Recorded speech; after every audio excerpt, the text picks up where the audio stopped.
rumah lokasi terjadinya pembunuhan seorang anak berusia 9 tahun, anak dari politisi PKS. Tampak karangan bunga ucapan duka cita di rumah ini. Akses masuk ke dalam rumah ini hanya bisa melalui pintu depan ataupun belakang. Sementara rumah juga dipagari tinggi dengan kawat berduri di atasnya.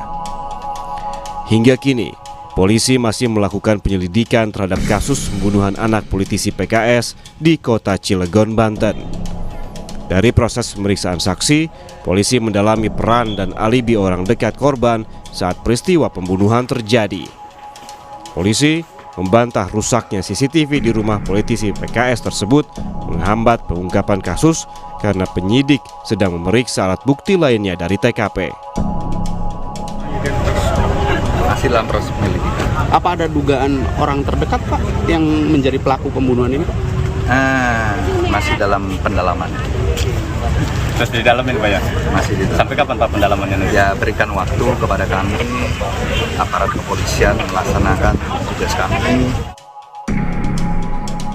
Sementara, kata staf ahli Kapolri Hermawan Sulistyo, untuk mengungkap pembunuhan anak politisi PKS, penyidik harus memeriksa semua orang, termasuk keluarga atau yang mengetahui rumah tersebut, termasuk 4 orang pegawai yang telah dipecat sebelumnya. Dalam suatu kejahatan tidak boleh ada orang yang dikecualikan dari sangkaan. Jadi kalau dugaan itu pembunuhan seperti ini dari pihak keluarganya, dari pihak 4 orang ada yang dipecat oleh bapaknya almarhum, itu semua tidak boleh ada yang dikecualikan dari dugaan sebagai pelaku. Kriminolog Universitas Indonesia Hanifah Hasna menyebut sejumlah kemungkinan bisa saja terjadi untuk mengungkap siapa pelaku pembunuhan. Namun, Hanifah menyatakan kondisi rumah yang diketahui hanya bisa diakses oleh orang tertentu dan tidak ditemukan kerusakan dalam rumah tersebut, ada kemungkinan pelaku berasal dari orang terdekat yang memiliki akses pada rumah tersebut. Karena rumah hanya bisa diakses oleh orang-orang tertentu dan tidak ada tanda perusakan, sehingga pelaku sangat mungkin berasal dari orang-orang dari lingkaran yang paling dekat dengan korban. Dan dia pasti memiliki akses, memiliki kepercayaan tertentu atau pengetahuan tentang rumah dan rutinitas penghuninya. Jadi ini menyangkut orang-orang yang dikenal korban atau keluarga. Kini, polisi masih mendalami keterangan 8 saksi termasuk orang tua dan orang dekat korban untuk mencari pelaku pembunuhan. Polisi juga masih menunggu hasil otopsi korban. Kini publik menunggu polisi untuk mengungkap siapa pelaku pembunuhan anak politisi PKS. Tim Liputan, Kompas TV.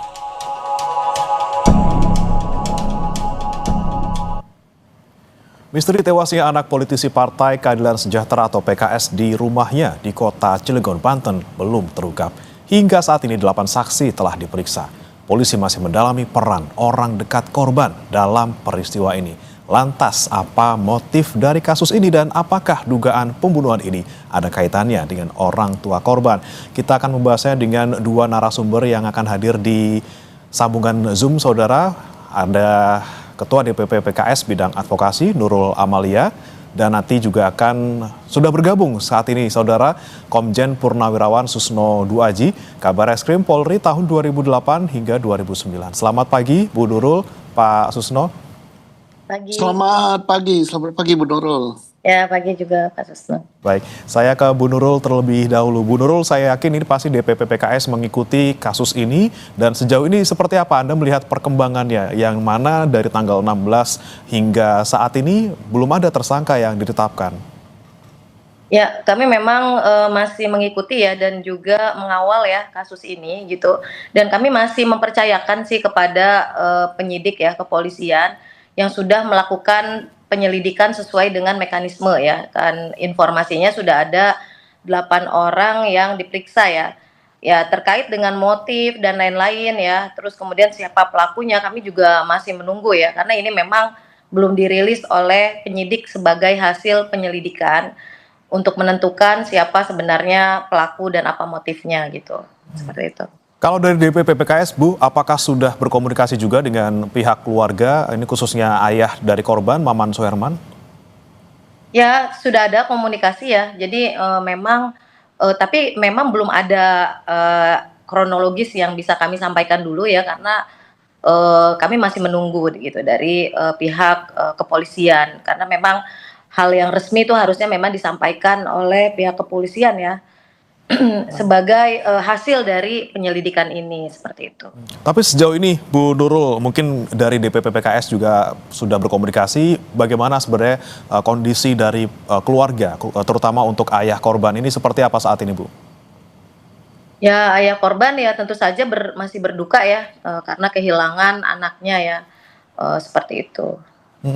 Kemudian dari ada update ini, Bu, sebenarnya ada informasi yang beredar bahwa memang 8 orang diperiksa sebagai saksi, tapi juga ada nih kabar yang menyebutkan bahwa ini sebelum kejadian ada kejadian pemecatan yang dilakukan oleh Maman Soherman terhadap 4 pegawainya. Apakah sudah dapat informasi ini juga, Bu? Ya, kalau memang itu hasil dari penyelidikan ya dari kepolisian, ini kan baru dugaan ya. Apakah ini ada hubungan antara pemecatan dengan perbuatan tersebut ya. Tapi kan harusnya motif tersebut itu didalami ya oleh penyidik ya. Nanti kan hasil penyelidikannya harus dibuka secara terang di hadapan publik ya.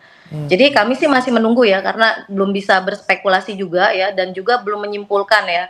Karena memang yang paling berwenang untuk menyampaikan ini adalah penyidik ya dari kepolisian itu sendiri, seperti itu. Baik, masih menunggu keterangan resmi tentunya. Saya kemudian ke Pak Susno. Pak Susno, ini lagi-lagi saya ingin tanyakan kepada Anda tadi terkait dengan ada informasi terbaru yang beredar bahwa ini ada kemungkinan mungkin bisa disebabkan oleh ayah korban, Maman Soherman, yang kemudian sebelumnya memecat 4 pegawainya. Anda melihatnya seperti apa, Pak Susno? Ya, bagus sekali. Jadi semua yang diduga ada keterlibatan itu harus diperiksa dan didalami, tapi tidak cukup dengan kecurigaan ya. Misalnya ada pemecatan terhadap sekian karyawan atau ada hal-hal terkait dengan isu politik gitu, karena yang bersangkutan adalah pejabat politik gitu kan, atau punya kedudukan politik di suatu partai politik ya. Itu semua dimintai keterangan, apa isi keterangannya, kemudian nanti harus dicocokkan dengan alat bukti forensik gitu yang telah didapat. Alat bukti forensik itu apa? Berupa sidik jari, ya berupa jejak IT yang ada di HP. Kalau memang ada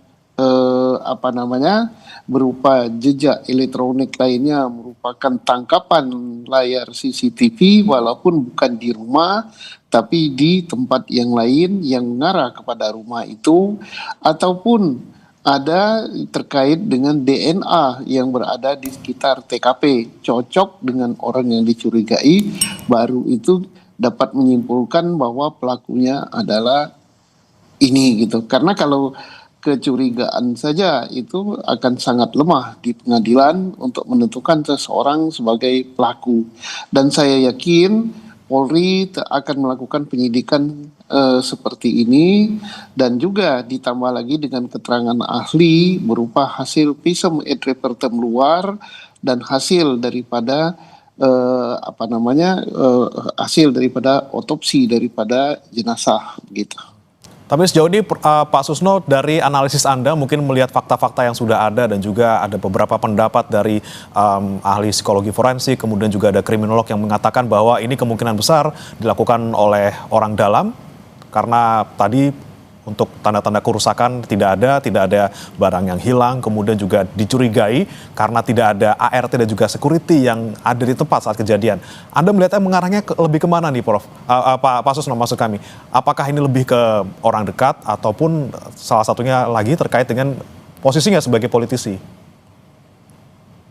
Segala kemungkinan sangat memungkinkan ya. Kalau orang dalam itu hanya asisten rumah tangga gitu di situ.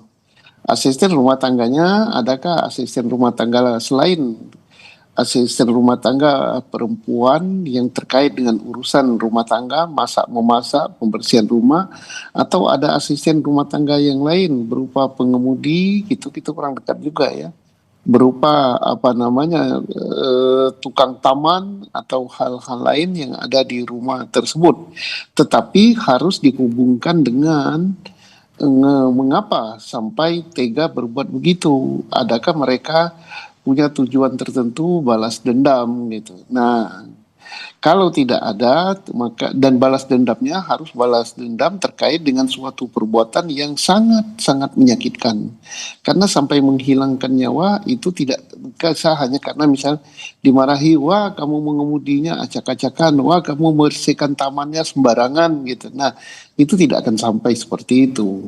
Nah, ada lagi tadi isu misalnya pemecatan karyawan dan sebagainya. Nah, itu kalau pemecatan sudah menyangkut hajat hidup gitu ya. Mungkin dia lebih sakit. Nah, persoalannya mengapa Polri belum mengumumkan gitu atau belum menyampaikan kemajuan hasil penyidikan.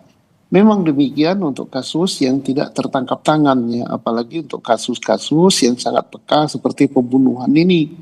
Polri tidak bisa sembarangan, tapi dia harus mengumpulkan alat bukti yang lengkap, khususnya yang bersifat saintifik, ya, yang tidak terbantahkan. Soalnya kalau misalnya belum apa-apa sudah diumumkan, maka Polri bisa-bisa seorang yang sudah diumumkan tapi tidak lengkap alat buktinya, kemudian dilepas lagi, maka akan kacau penyidikan itu dan kepercayaan kepada Polri akan terkikis gitu.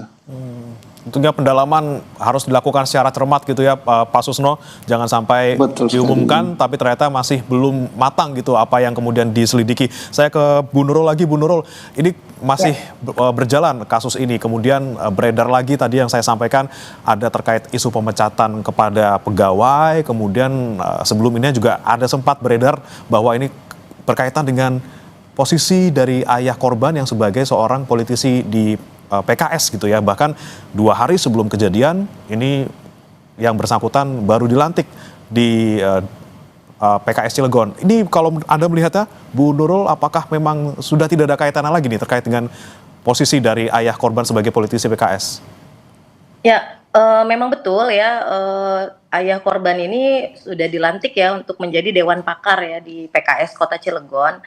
Tapi kan memang terkait dugaan apakah ada hubungan antara kegiatan sebagai politisi ya dengan kejadian ini, kan ini kita masih terlalu dini lah untuk menyimpulkan ke sana ya, karena penyidik sendiri kan sudah menempuh berbagai macam mekanisme dan prosedur dalam penyelidikan. Jadi kami menunggu saja nanti kan ketika sudah disimpulkan siapa pelakunya, terus kemudian apa motifnya, nanti di situ baru kita sama-sama mengetahui ya apakah ini memang ada hubungannya dengan aktivitas politik atau memang ada hal lain yang bisa saja kemungkinan itu terjadi gitu, seperti itu. Tapi kalau dari DPP PKS sendiri, Bu Nurul, apakah sudah juga mungkin menyelidiki atau misalnya berkomunikasi dengan PKS di Kota Cilegon terkait dengan mungkin keseharian dan juga aktivitas politik dari Maman Soeherman sendiri? Ya, sejak awal memang terjadinya peristiwa ini ya, jadi kami memang sudah berkomunikasi dengan PKS di Kota Cilegon ya dan di Banten ya. Jadi ya sampai saat ini mereka masih melakukan pengawalan ya, kemudian pendampingan ya terhadap keluarga korban seperti itu gitu. Jadi ya komunikasi masih tetap dilakukan itu. Baik. Saya ke Pak Susno lagi. Pak Susno, kita lihat kembali fakta yang ditemukan di tubuh korban bahwa ada 19 tusukan dan juga ada 3 luka memar di sana. Anda melihatnya dari fakta ini apa? Apakah ini memang dilakukan oleh orang yang secara aksidental gitu ya, bukan direncanakan, bukan oleh orang profesional, atau seperti apa, Pak Susno? Kalau saya melihat ini kan suatu perbuatan yang kejam ya, tidak mungkin dilakukan oleh anak-anak, tapi ini pasti orang yang sudah cukup matang gitu. Nah, kemudian untuk mengungkap hal ini, selain berawal daripada hasil visum, hasil alat bukti saintifik, juga sangat-sangat diperlukan gitu keterbukaan keterangan dari pihak orang tua gitu kan. Nah, karena apa? Kalau seandainya ini adalah perbuatan balas dendam atau perbuatan sakit hati, ini tidak mungkin sakit hatinya kepada si anak itu gitu, karena anak yang umur 9 tahun tidak mungkin melakukan suatu perbuatan atau suatu kalimat atau suatu hinaan kepada orang dewasa yang sampai menyakitkan hati sedemikian rupa sampai menghabisi nyawa.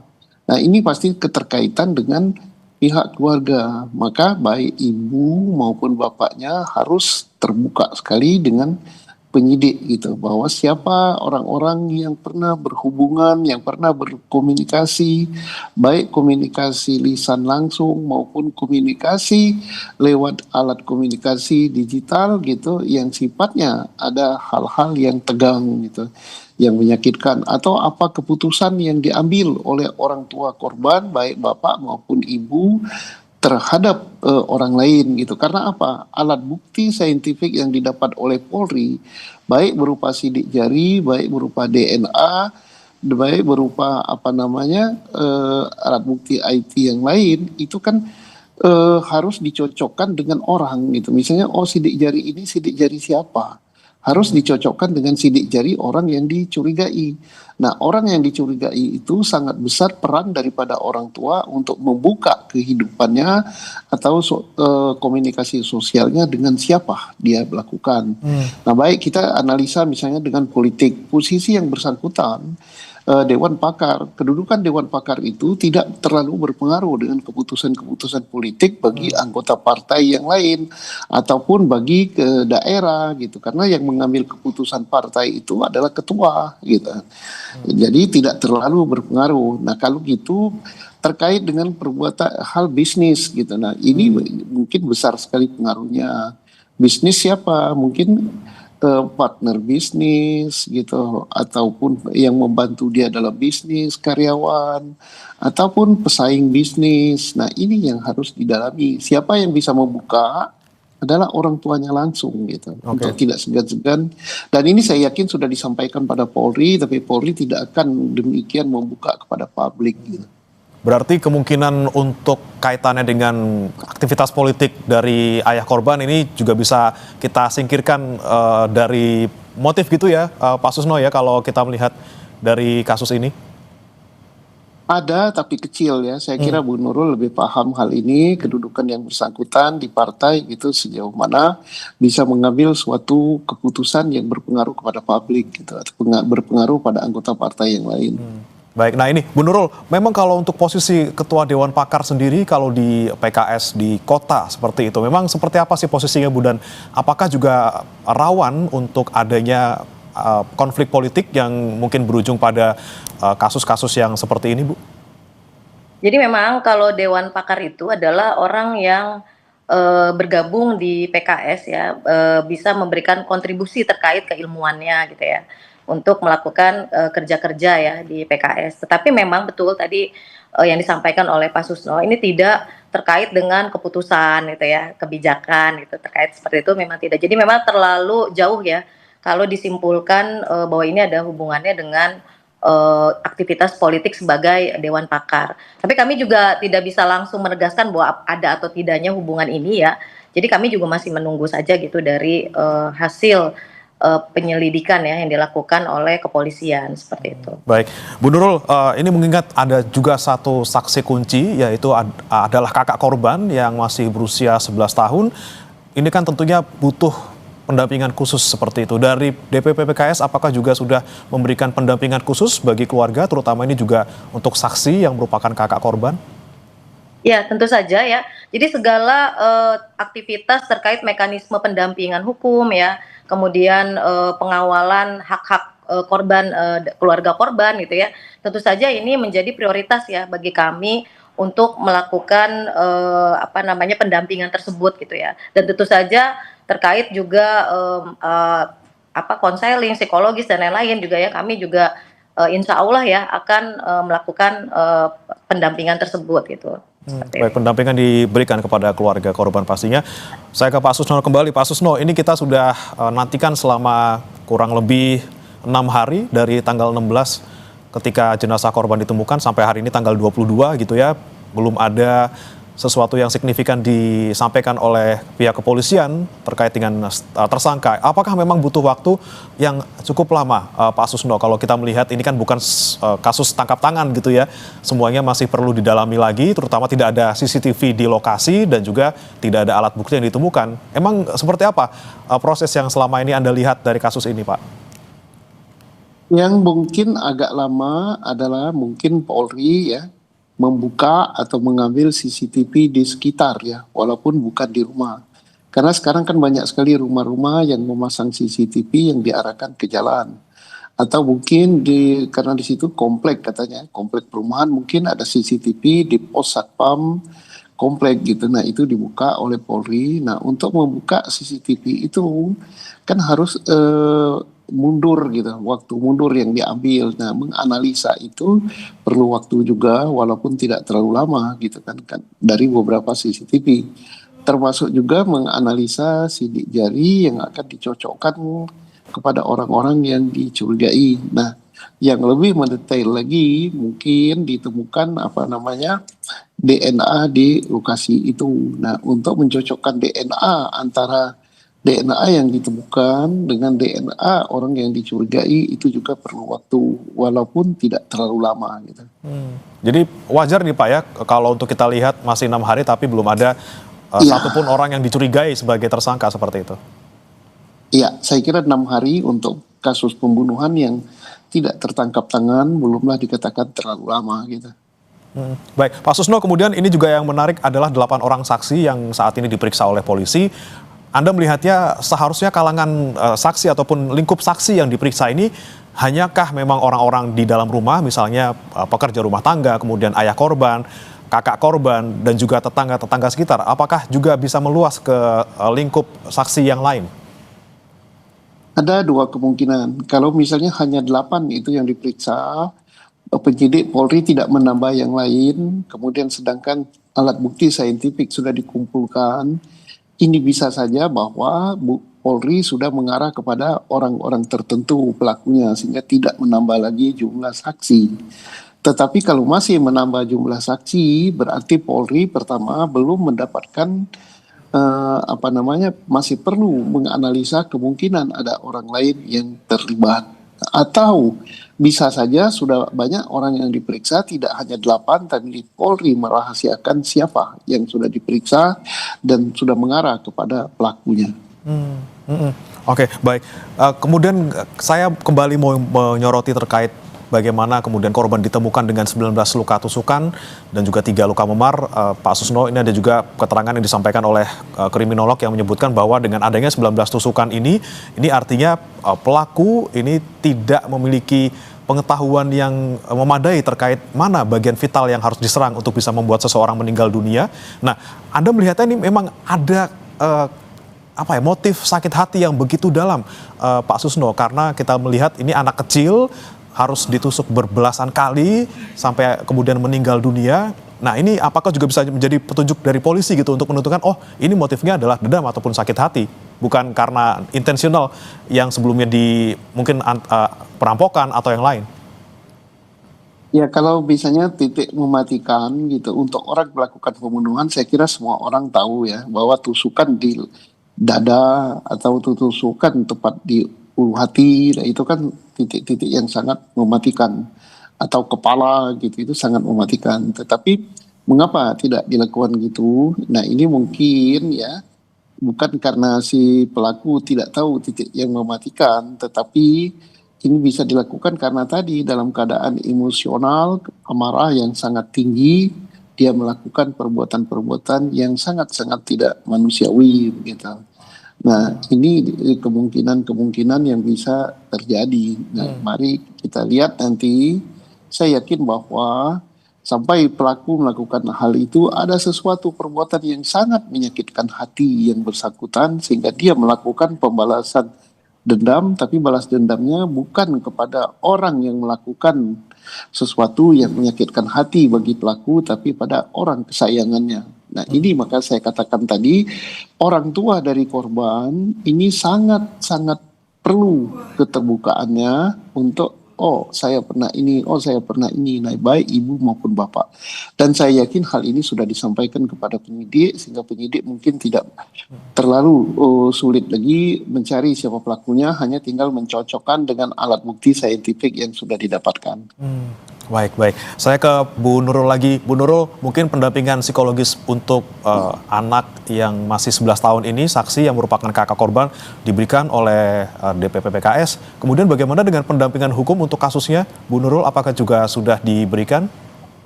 Ya, kami sudah berkomunikasi ya dengan bidang advokasi di DPW Banten ya, juga di PKS Kota Cilegon ya. Dan tentu saja ini masih tetap dikawal ya, agar pihak kepolisian segera menemukan pelaku ya, motif untuk melakukan pembunuhan tersebut gitu. Karena sejak peristiwa ini terjadi ya, ini kan sudah jelas nih, sudah ada fakta-fakta terjadinya pembunuhan ya terhadap anak sebagai korban dengan luka tusukan. Nah, tetapi memang sayang sekali belum ada pengungkapan. Nah, makanya kami tetap terus melakukan pendampingan dan pengawalan ya, agar tetap mendapatkan informasi yang akurat ya dari pihak penyidik seperti itu. Oke, yang didorong dari DPP PKS juga untuk kasus ini, Bu, terakhir untuk Anda? Yang dorong adalah proses atau mekanisme penanganannya ya, agar lebih cepat ya untuk segera ditemukan siapa pelakunya, agar tidak terjadi ya simpang siur berita dan lain-lain. Itu kan, ini kan penting ya, agar proses penyidikan ini dilakukan secara transparan, profesional ya, dan juga segera ya disampaikan ke publik gitu, apa motifnya, terus kemudian siapa pelakunya, kira-kira seperti itu. Baik, terakhir saya juga mau ke Pak Susno. Pak Susno, saran Anda untuk polisi yang sedang menangani kasus ini, bagaimana agar kemudian kasus ini tidak kemana-mana gitu narasinya, karena lagi-lagi ini banyak sekali yang beredar, dan apa yang seharusnya dilakukan untuk segera menemukan pelakunya? Pertama, Polri memberikan keterangan kepada publik, tetapi jangan sampai memberikan keterangan terkait dengan hal-hal menyangkut mengarah kepada orang yang belum jelas. Tapi sampaikan bahwa Polri telah melakukan penyidikan dengan serius, misalnya telah sekian yang dilakukan pemeriksaan, sudah melakukan pencarian alat bukti saintifik, telah melakukan permintaan visum et repertum luar, dan juga melakukan misalnya otopsi. Kemudian menghimbau kepada publik kalaupun ada hal-hal yang sangat penting untuk disampaikan kepada penyidik gitu. Jadi tidak sampai terlalu mengarah pada kasus, tidak sampai mengarah kepada suatu asumsi. Nah, kemudian minta supaya percayakan kepada Polri bekerja serius untuk ungkap kasus ini. Dan juga saya sampaikan kepada pihak Polri, yaitu Polres atau Polda Banten, untuk betul-betul menyidik kasus ini sampai terungkap. Karena ini kasus di akhir tahun yang cukup besar untuk wilayah kerja Polda Banten, dan ini kalau tidak terungkap sampai tutup tahun, ini akan menjadi catatan khusus bagi Polri. Gitu. Oke, kita nantikan bersama-sama bagaimana kemudian kepolisian menangani kasus ini, dan kita harapkan juga pelaku segera dapat diumumkan dan juga membuka titik terang dari motif kasus ini. Terima kasih Pak Susno Duaji, Kabar Eskrim Polri 2008-2009, dan juga ada Bu Nurul Amalia, Ketua DPP PKS Bidang Advokasi, sudah bergabung bersama kami di Sapa Indonesia Pagi. Selamat pagi. Selamat pagi.